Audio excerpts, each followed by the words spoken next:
गांधारी का जन्म गांधार के राजा सुबल की पुत्री के रूप में हुआ था। वे सौम्य और धर्मनिष्ठ थीं। उनके मन में बचपन से ही सेवा, त्याग और सच्चाई की गहरी भावना बसी थी।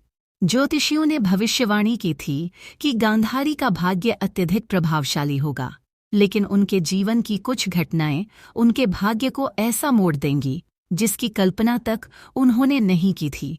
उनकी मासूमियत और सरलता में छुपी गहराई ने उनके चरित्र को असाधारण बना दिया। जब गांधारी का विवाह कुरु वंश के अंधे राजकुमार धृतराष्ट्र से हुआ तो उन्होंने उनके दुख को अपना लिया। अपने पति के दुख को महसूस करते हुए गांधारी ने अपनी आंखों पर पट्टी बांधकर जीवन भर अंधेपन का संकल्प लिया। यह केवल एक निर्णय नहीं था, यह एक अभूतपूर्व बलिदान था। वह जानती थीं कि इस त्याग से उनका जीवन सदा के लिए अंधकारमय हो जाएगा, पर उन्होंने अपने कर्तव्य और पति के प्रेम के लिए यह कठिन मार्ग चुना। इस त्याग ने गांधारी को महाभारत में एक अमिट पहचान दी। गांधारी ने महाभारत के सबसे विवादित पात्रों में से एक दुर्योधन को जन्म दिया। वर्षों की तपस्या और पुत्र प्राप्ति के लिए कठिन साधना के बाद उन्हें 100 पुत्रों का वरदान मिला, लेकिन उनके हृदय में एक अनजाना डर था। उनके पुत्रों का जन्म केवल सुख का कारण नहीं था, उन्हें अपने पुत्रों में कुछ ऐसा दिखाई देता था जो भविष्य के अंधकार की ओर संकेत कर रहा था।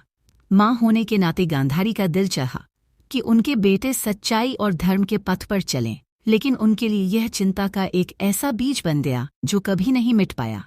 दुर्योधन का स्वभाव बचपन से ही कठोर और अडिग था। गांधारी ने उसे प्रेम और न्याय का मार्ग दिखाने की भरपूर कोशिश की, लेकिन उनके शब्दों का उसके मन पर कोई प्रभाव नहीं पड़ा। वह जानती थीं कि दुर्योधन की यह जिद और कठोरता उनके कुल के लिए विनाश का कारण बन सकती है, लेकिन एक माँ होने के नाते वह उसके लिए चिंतित थीं। उनका हृदय बार बार इस भय से कांप उठता था कि कहीं उनके पुत्र का यह स्वभाव उन्हें विनाश की ओर न ले जाए। अपने बेटे की यह कठोरता उनके दिल में एक गहरा संताप छोड़ गई। महाभारत के उस काले दिन को गांधारी कभी नहीं भूल पाईं, जब सभा में द्रौपदी का चीरहरण हुआ। उन्होंने अपनी आंखों पर पट्टी बांधने का जो संकल्प लिया था, वह इस अमानवीय दृश्य को रोक पाने में असमर्थ साबित हुआ। वह पूरी सभा में असहाय सी खड़ी थीं।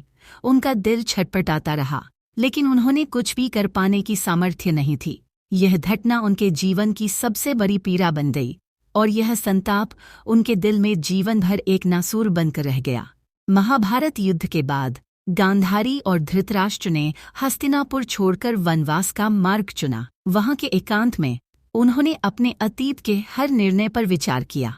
वे जानती थीं कि उनके अपने संकल्प और त्याग ने उनके जीवन को एक अप्रत्याशित मोड़ दिया। उनके मन में अपने पुत्रों की यादें, उनके कर्मों का पश्चाताप और उनके प्रति उनका प्रेम सब मिश्रित थे। जो उनके वनवास अपने जीवन के अंतिम दिनों में गांधारी ने स्वयं को भगवान की शरण में समर्पित कर दिया। इस संसार की सभी वेदनाओं से मुक्त होकर वे मोक्ष की ओर अग्रसर हुईं। उनके त्याग, उनका दर्द और उनका साहस आज भी महाभारत की एक अमिट गाथा के रूप में जीवित हैं। गांधारी का जीवन केवल एक पात्र की कहानी नहीं, बल्कि यह उस स्त्री की गाथा है जिसने हर कठिनाई में धैर्य और साहस का परिचय दिया। गांधारी का जीवन हमें यह सिखाता है कि एक स्त्री के दिल में त्याग और सहन शक्ति की कैसी अपार शक्ति होती है। उनके हर निर्णय, हर पीड़ा और हर संघर्ष ने उन्हें एक अमर पात्र बना दिया। महाभारत में गांधारी का चरित्र हमें यह प्रेरणा देता है कि कठिनाइयों के बीच भी सच्चाई, धैर्य और कर्तव्य की राह को नहीं छोड़ना चाहिए।